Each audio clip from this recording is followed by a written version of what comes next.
Aquarium প্রজেক্টের আরেকটি নতুন ব্লগে তোমাদের সবাইকে স্বাগতম। তো আমরা যে মাছগুলো আনছি নতুন করে আমাদের যে খামারে, এই মাছগুলোর মধ্যে সবচেয়ে এক্সোটিক হচ্ছে আমাদের সাদা কইগুলা। তো এই যে সাদা কইগুলো আছে এগুলোকে কিন্তু সিলভার কই কার্পও বলা হয়ে থাকে। পাশাপাশি কিন্তু এখানে দেখো আমাদের গোল্ডেন কালারের কমেট ফিশ আছে। সো কমেট ফিশগুলোর একটা সুন্দর হ্যাবিট কিন্তু আছে। সো কমেট ফিশগুলোর যে হ্যাবিট হচ্ছে, দেখো এখানে কিছু গাছ দিয়ে রাখছি আমরা। এই যে গাছগুলো আছে এগুলা কিন্তু ডেন্সা গাছ, যা জীবন্ত গাছ। এই গাছগুলা কমেট ফিশ খেয়ে থাকে। সো কমেট ফিশের ট্যাঙ্কে যদি এরকম লাইফ প্ল্যান্ট দিয়ে থাকো তাহলে কিন্তু অনেক ভালো। তো কমেট ফিশের পাশাপাশি আমরা আরও যে দুইটা জিনিস আনছি, ওগুলো হচ্ছে আমাদের গোরামি ফিশ। সো গোরামি যে ফিশগুলো আছে এই গোরামি মাছগুলো কিন্তু দেখতে অনেক সুন্দর হয়ে থাকে, এক্সোটিক হয়ে থাকে। পাশাপাশি আমরা আগে যে পোলার প্যারট ফিশগুলোকে ব্রিডিং করাইছিলাম, ওই পোলার প্যারট ফিশগুলোর মতো ওরাও কিন্তু ডিম পারে। সো যেই মাছগুলো ডিম পারে ওদের যেই হ্যাবিটেটগুলো আছে ওইগুলো কিন্তু বিল্ড করা অনেক একটা ইকোস্কেপিংয়ের ব্যাপার এখানে। আমরা সুন্দর করে প্ল্যান করছি যে আমাদের একটা খালি ট্যাঙ্কের মধ্যে আলাদা করে দিব আমাদের গোরামি ফিশগুলাকে। সো আপাতত কমেট ফিশগুলোর সাথে আমাদের এই কই কার্পগুলো থাকবে, যে সাদা কই কার্পগুলো আছে ওগুলো থাকবে। আর গোরামি ফিশের মধ্যে দেখো আমাদের একটা আছে একটু গোল্ডেন কালার। গোল্ডেন কালারের আরেকটা মেল পাইনি আমি, শুধুমাত্র ফিমেল পাইছি। আর ব্লু কালারের যে গোরামি ফিশগুলো আছে ওই ফিশগুলো কিন্তু এক জোড়াই পাইছি, মেল ফিমেল সবগুলা সুন্দর মতো আনছি। আমরা এইখানে কমেট ফিশগুলোর একটু ট্রিটমেন্ট করছিলাম, কারণ কি দেখো কমেট ফিশটার যে ফিনটা আছে, ফিনের উপরের দিকটায় কিন্তু একটু সাদা সাদা স্পট আছে। এগুলোকে কিন্তু হোয়াইট ফাঙ্গাস বলা হয়ে থাকে। এই হোয়াইট ফাঙ্গাসে যদি দ্রুত ট্রিটমেন্ট না করা হয় ফিশের পুরো শরীরে ছড়াই যেতে পারে এবং ফিশের কিন্তু ক্ষতি হইতে পারে। তো এই জিনিসটা মাথায় রাখার কারণ হচ্ছে যে আগেও কিন্তু গোল্ড ফিশ আনা হয়েছিল, গোল্ড ফিশের স্বভাব চরিত্র রোগগুলা কমেট ফিশের সাথে অনেকটাই মিলে যায়। আমরা সুন্দর মতো যে ট্রিটমেন্টটা করছি ওই ট্রিটমেন্টে মিথালাইন ব্লু দিছি আর রক সল্ট দিছি। মিথালাইন ব্লুটা পরিমাণ মতো দিয়ে দিবে, 2 চামচের মতো যদি দিয়ে দাও ট্যাঙ্কে তাহলেই কিন্তু এনাফ। দেখো আমাদের ট্যাঙ্কের কিন্তু নীল কালারের এখনও একটা স্তর আছে উপরের দিকে। এই স্তরটা জমা হয়েছে আমরা যে মিথালাইন ব্লু আর সল্ট দিয়েছিলাম ওইটার কারণে। তো এই ট্যাঙ্কটা আমরা আবার 2-3 দিন পর 50% পানি চেঞ্জ করব, আর নিচে যত ধরনের ময়লা থাকবে ওগুলোকে সাইফুন দিয়ে ক্লিন করে দিব। তাহলে কিন্তু পানিটা একদম হ্যাবিটেট যোগ্য হয়ে যাবে এবং মাছের হেলথও ভালো থাকবে। আমাদের নতুন এখানে যে গাপ্পিগুলো আছে এই গাপ্পিগুলো কিন্তু প্রচুর পরিমাণে ব্রিড করছে। তারাও তোমাদেরকে দেখাচ্ছি এক এক করে। তো এখানে আছে আমাদের গাপ্পিগুলা।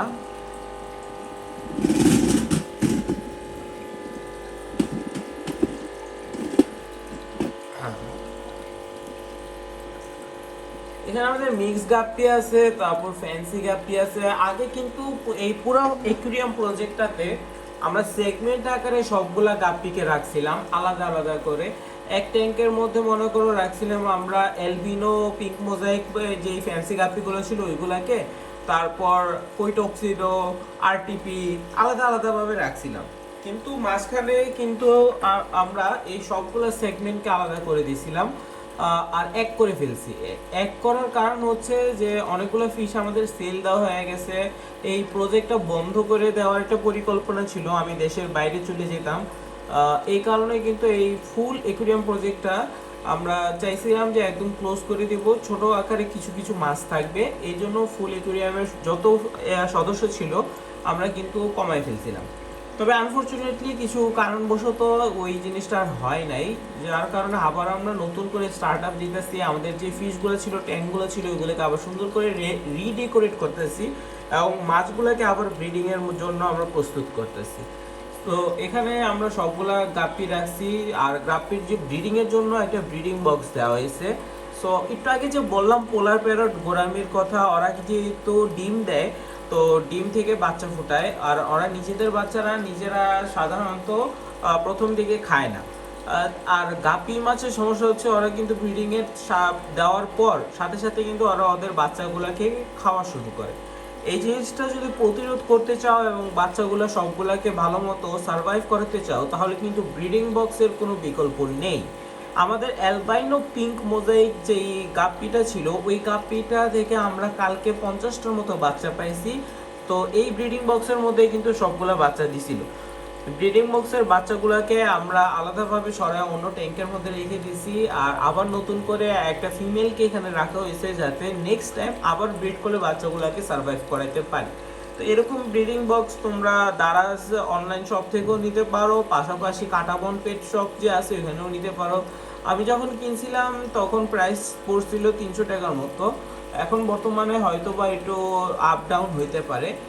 আর এছাড়াও কিন্তু এই ট্যাঙ্কে দেখো প্রচুর পরিমাণে আমরা বায়োলজিক্যাল রিং দিছি আর গাছপালা দিছি। বায়োলজিক্যাল রিং যেগুলো আছে এগুলার কাজ কি? এগুলার কাজ হচ্ছে ট্যাঙ্কটাকে একটু ক্লিন রাখে, পাশাপাশি এর মধ্যে যে অ্যালগিগুলো জন্মায় ওগুলো শ্রিম্পের জন্য কিন্তু একটা ভালো খাবারের সোর্স। আর বায়োলজিক্যাল রিংগুলোতে বায়োলজিক্যাল ব্যাকটেরিয়া জন্মায়। মাছ যেই নোংরাগুলো করে বা পটিগুলো করে ওগুলো বায়োলজিক্যাল রিংয়ে যখন যায় তখন ওই বেনিফিশিয়াল ব্যাকটেরিয়াগুলো ওগুলোকে খায় এবং একটা ইকোসিস্টেম তৈরি হয়।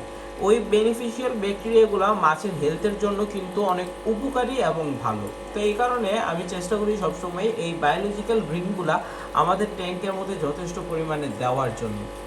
বায়োলজিক্যাল রিং এর পাশাপাশি দেখো এখানে অনেকগুলো ছোট ছোট কাপের মধ্যে আমরা কিন্তু বালি দেওয়া আছে। এটা কিন্তু আসলে শুধুমাত্র বালি না, এই কাপের নিচের অংশে 50% আমরা মাটি এবং সার দিছি। সার হিসাবে আমরা মাটির মধ্যে যেই সারগুলো দিছি ওগুলো হচ্ছে অসমোকোট সার। এই সারগুলো কিন্তু পানির যেই প্ল্যান্টগুলো আছে, গাছগুলো আছে, ওগুলোর বৃদ্ধিতে আর ফুল গাছের বৃদ্ধিতে অনেক সাহায্য করে। তো এই সারগুলো দেওয়া হয়েছে আর ড্যান্সার গাছগুলো দেওয়া হয়েছে। আগে অনেক সুন্দর মতো রিপোর্টিং করা ছিল, আর এখন দেখো একটু জঙ্গলের মতো হয়ে গেছে।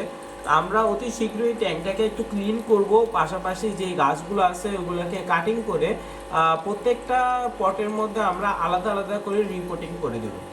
সো এই জিনিসটা করার পর দেখবে যে ট্যাঙ্কগুলো অনেক সুন্দর দেখতে দেখাবে এবং ভালো একটা ইকোসিস্টেম তৈরি হবে। এর পাশাপাশি দেখো নিচের ট্যাঙ্কটা কিন্তু একদম ফুললি আমাদের খালি করা হয়েছে এবং ক্লিন করা হয়েছে। এই ট্যাঙ্কটার অবস্থা প্রচুর খারাপ ছিল।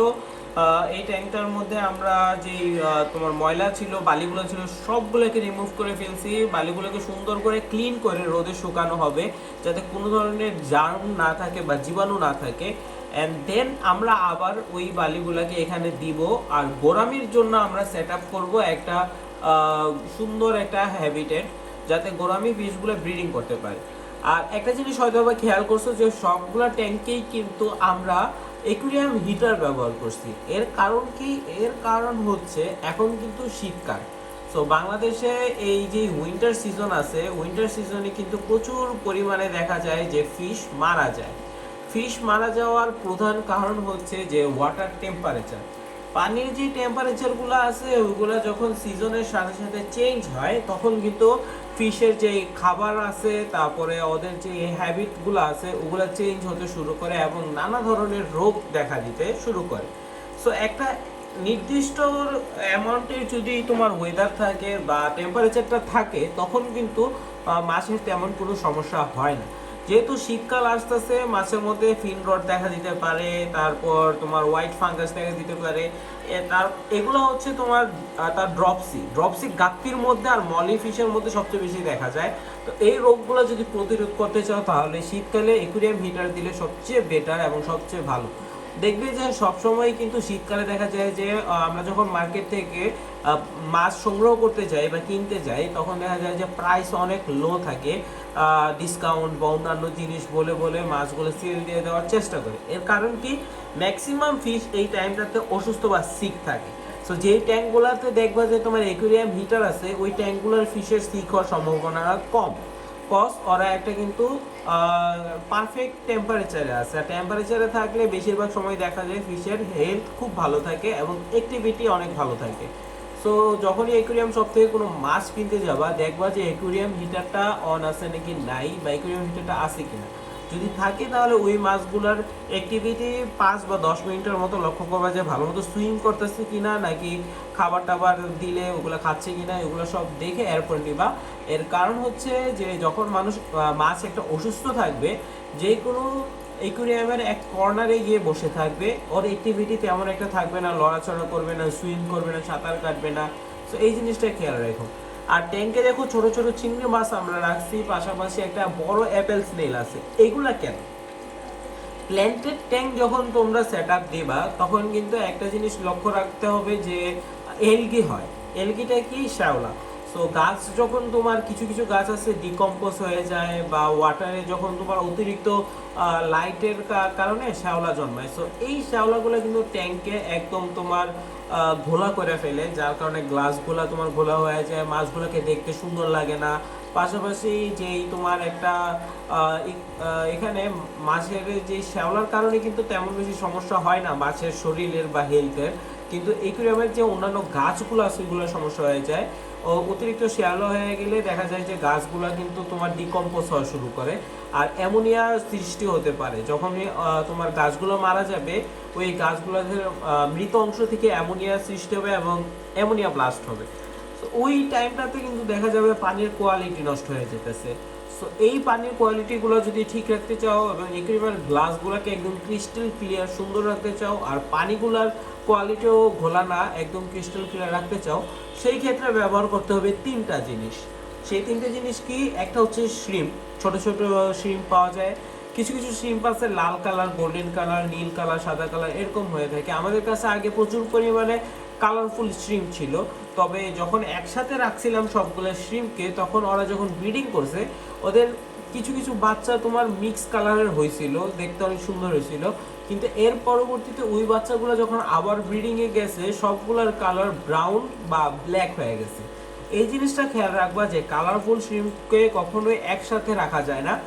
এর কারণ কি? সাদা কালো বা তোমার সবগুলা কালার যখন একসাথে রাখবা, ওরা ব্রিডিং করলে ওদের 2-3 প্রজন্মর পর যে বাচ্চাগুলো আসবে সবগুলা ব্ল্যাক হয়ে যাবে।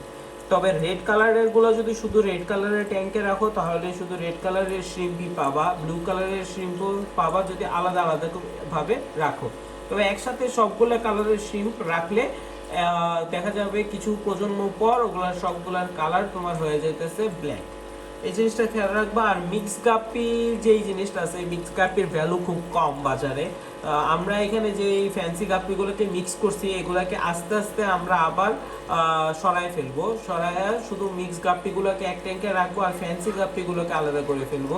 যেমন এই যে গাপ্পিটা আছে এটা কিন্তু আমাদের ফ্যান্সি গাপ্পি, আর এই গাপ্পিটা যেটা আছে ওটা মিক্স ব্রিডের বাচ্চা হয়েছে। সো দেখো কালারের কিন্তু অনেক একটা ডিফারেন্স আছে।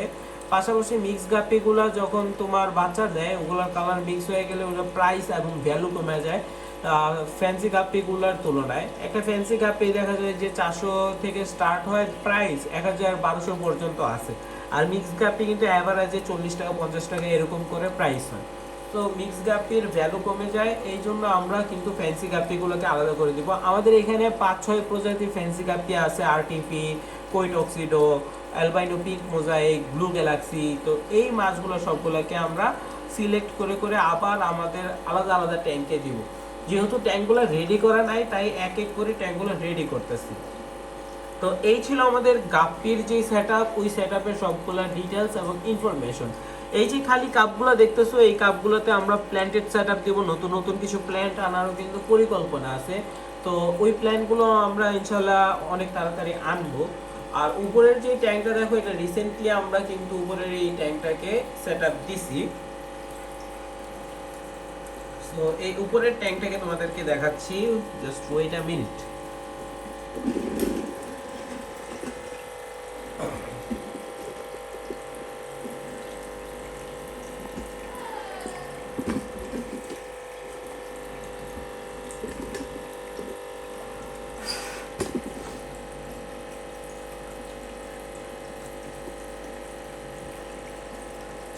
এই যে আমাদের এই উপরের যে ট্যাঙ্কটা আছে, এই ট্যাঙ্কটার মধ্যে কিন্তু আমরা অ্যাঞ্জেল ফিশের একটা সেটআপ দিছি। সো অ্যাঞ্জেল ফিশ এই যেগুলো আছে এগুলা কিন্তু ফুললি অ্যাডাল্ট না। আমাদের অ্যাঞ্জেল ফিশগুলো সেমি অ্যাডাল্ট। আমরা কিছু হোয়াইট অ্যাঞ্জেল ফিশ আনছি, হোয়াইট এঞ্জেল ফিশের পাশাপাশি ব্ল্যাক এবং হোয়াইটের মিক্স কিছু ব্রিডও কিন্তু এখানে লক্ষ্য করা যাইতেছে। তো এঞ্জেল ফিশের ট্যাঙ্কটা কিন্তু একদম ক্রিস্টাল ক্লিয়ার। এর কারণ হচ্ছে এঞ্জেল ফিশের মধ্যে কিন্তু শ্রিম্প আছে, তারপর স্নেল আছে, আর ট্যাঙ্কের ওয়াটার চেঞ্জও করা হয়েছে। ওয়াটার চেঞ্জের জিনিসটাও কিন্তু অনেক ইম্পর্টেন্ট মাছের জন্য।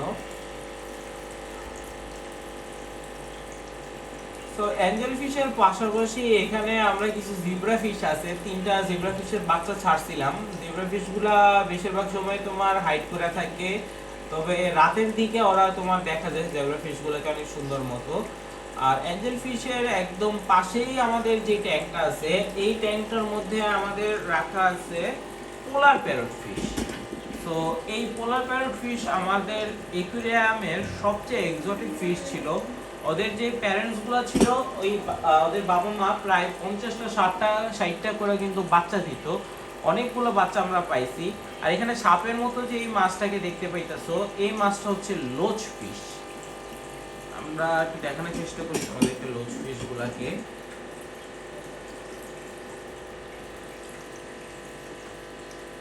তো ক্যামেরা অ্যাঙ্গেলটা একটু ঠিক হয় নি, দেন দেখতে পাবো।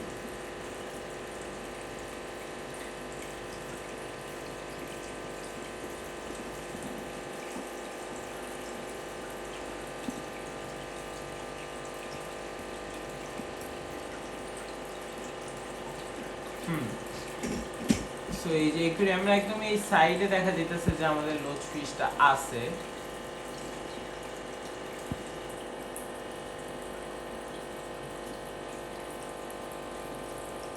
তো এই যে পোলার প্যারট মাছগুলো দেখো অনেকগুলো হাড়ি দেওয়া হয়েছে, কারণ ওরা কিন্তু ব্রিডিং করে হাড়ির মধ্যে। আর লোচ ফিশগুলো তোমার হাইট করতে পছন্দ করে হাড়ির মধ্যে। এই ট্যাঙ্কটার মধ্যে প্রচুর পরিমাণে এলগি হয়ে গেছে, যার কারণে আমরা একজোড়া লোচ ফিশ আনছি। তো ওই ফিশগুলো সাকার ফিশের মতো বা শ্রিম্প স্নেলের মতো কাজ করে, ওরা এলগি খায়। তো লোচ ফিশগুলো আশা করি অনেক তাড়াতাড়ি 5 থেকে 7 দিনের মধ্যে দেখা যাবে যে অর্ধেক পরিমাণ এখান থেকে এলগি রিমুভ করে দিয়েছে। এই কারণে এই লোচ ফিশের জোড়াটা আনা হয়েছে। পোলার প্যারট মাছগুলো যেগুলো আছে, ওগুলোকে আমরা কিন্তু আস্তে আস্তে সেপারেশন করে দেব, কজ এখানে প্রচুর পরিমাণে আছে। আর এই মাছগুলা অতিরিক্ত পরিমাণে যখন একটা ট্যাঙ্কে থাকে তখন কিন্তু ফাইট করে। এই ফাইটের জিনিসটা যদি আমরা রিমুভ করতে চাই, তাহলে ওদেরকে আলাদা আলাদা করে ফেলতে হবে। তো সুন এগুলো আমাদের পরিকল্পনা আছে এগুলো করার। এই যে দেখো লোচ ফিশটা একদম বাম পাশে দেখা যেতেছে। হ্যাঁ, ওরা কিন্তু এলগি রিমুভ করে, পাশাপাশি হাইড করতে পছন্দ করে। বেশিরভাগ সময় কিন্তু হাড়ির পিছনে বা হাড়ির ভিতরে লুকায় থাকে, দেখা যায় না। যখন খাবার খাইতে আসে বা তোমার ফুড দেওয়া হয়, তখন শুধুমাত্র বের হয় ওরা। তো আস্তে আস্তে কিন্তু পুরো ফুল একুয়ারিয়ামের যে এনভায়রনমেন্টটা আছে, এই এনভায়রনমেন্টটা চেঞ্জ হইতেছে এবং অনেক সুন্দর হইতেছে। আমরা সবগুলো সেগমেন্ট তোমাদেরকে দেখানো হয়েছে, এবং নিচের সেগমেন্টে এবার দেখাবো যে আমাদের টার্টলটার কি অবস্থা।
তো এই জায়গার মধ্যে আছে কিন্তু আমাদের টার্টলটা।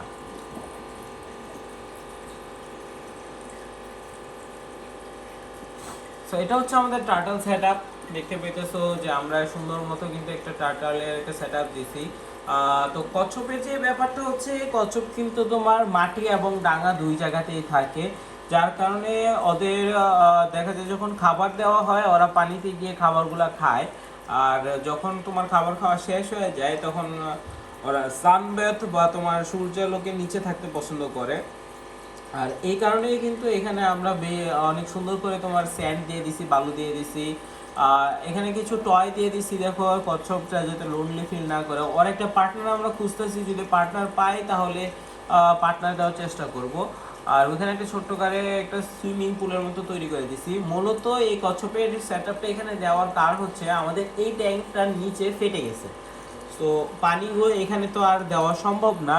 তাই আমরা ভাবলাম যে একটা হ্যামস্টার বা যদি টার্টল সেটআপ এই ট্যাঙ্কটার মধ্যে দেই তাহলে কিন্তু দেখতে অনেক এক্সোটিক এবং সুন্দর লাগবে। আর এই ভাবনা থেকেই কিন্তু এখানে এই সেটআপটা দেওয়া।